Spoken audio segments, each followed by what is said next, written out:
السلام علیکم دوستو، ابن عقیل رحمہ اللہ اپنا واقعہ لکھتے ہیں کہ میں بہت ہی زیادہ غریب آدمی تھا۔ ایک مرتبہ میں نے طواف کرتے ہوئے ایک ہار دیکھا جو بڑا قیمتی تھا۔ میں نے وہ ہار اٹھا لیا۔ میرا نفس چاہتا تھا کہ میں اسے چھپا لوں، لیکن میرا دل کہتا تھا ہرگز نہیں، یہ چوری ہے۔ بلکہ دیانتداری کا تقاضا یہ ہے کہ جس کا یہ ہار ہے اسے میں واپس کر دوں۔ چنانچہ میں نے مطاف میں کھڑا ہو کر اعلان کر دیا کہ اگر کسی کا ہار گم ہوا ہو تو آ کر مجھ سے لے لے۔ کہتے ہیں کہ ایک نابینا آدمی آیا اور کہنے لگا کہ یہ ہار میرا ہے اور میرے تیلے میں سے گرا ہے۔ میرے نفس نے مجھے اور بھی ملامت کی کہ ہار تو تھا بھی نابینا کا، اس کا کسی کو کیا پتہ چلتا تھا۔ چھپانے کا اچھا موقع تھا، مگر میں نے وہ ہار اسے دے دیا۔ نابینا نے دعا دی اور چلا گیا۔ پھر کہتے ہیں کہ میں دعا یہ بھی مانگتا تھا کہ اللہ میرے لیے کوئی رزق کا بندوبست کر دے۔ اللہ کی شان دیکھیے کہ میں وہاں سے ہلا آ گیا۔ یہ ایک بستی کا نام ہے۔ وہاں کے ایک مسجد میں گیا تو پتہ چلا کہ چند دن پہلے امام صاحب فوت ہو گئے تھے۔ لوگوں نے مجھے کہا کہ نماز پڑھا دو۔ جب میں نے نماز پڑھائی تو انہیں میرا نماز پڑھانا اچھا لگا۔ وہ کہنے لگے تم یہاں امام کیوں نہیں بن جاتے؟ میں نے کہا بہت اچھا۔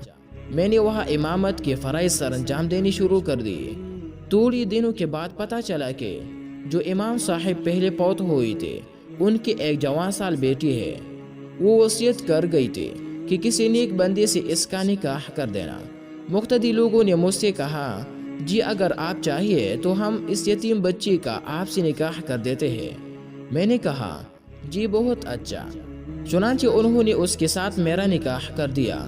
شادی کے کچھ عرصے کے بعد میں نے اپنی بیوی کو دیکھا کہ اس کے گلے میں وہی ہار تھے جو میں نے طواف کے دوران ایک نابینا آدمی کو لٹایا تھا۔ اسے دیکھ کر میں حیران رہ گیا۔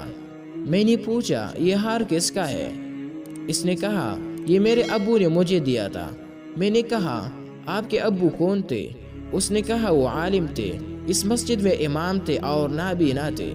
تب مجھے پتا چلا کہ اس کے ابو وہی تھے جن کو میں نے وہ ہار واپس کیا تھا۔ میں نے اس کو بتایا کہ یہ ہار تو میں نے ان کو اٹھا کر دیا تھا۔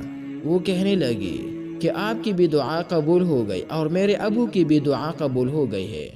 میں نے کہا وہ کیسے؟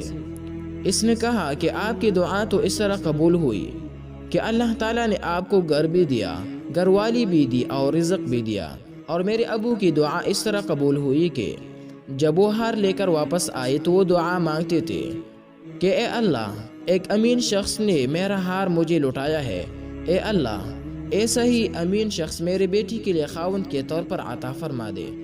اللہ نے میرے باپ کی دعا بھی قبول کر لی اور آپ کو میرا خاوند بنا دیا۔